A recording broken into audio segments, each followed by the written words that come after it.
What you're looking at is my latest speaker build. I'm taking the insides of a JBL 2500 and repurposing them inside a cabinet that I build.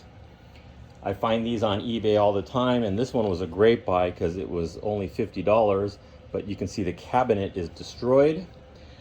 Unfortunately, the tweeter, it works, everything works, but if you look at it, it's cosmetically unappealing.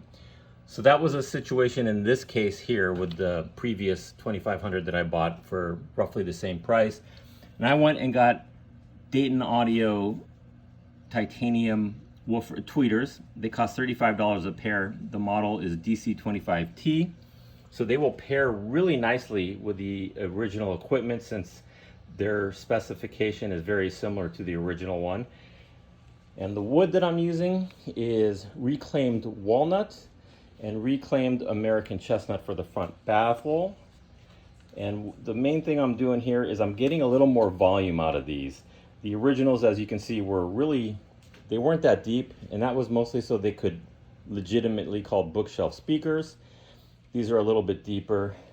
The originals were 12 inches by 7¼ inches by 6.375 inches. And the ones that I'm building are 12½ inches by 7½ inches by 9½ inches. So I should get more bass out of that. The originals went down to 70 hertz. These will go down below 50 hertz. And we'll have an update shortly when these are done.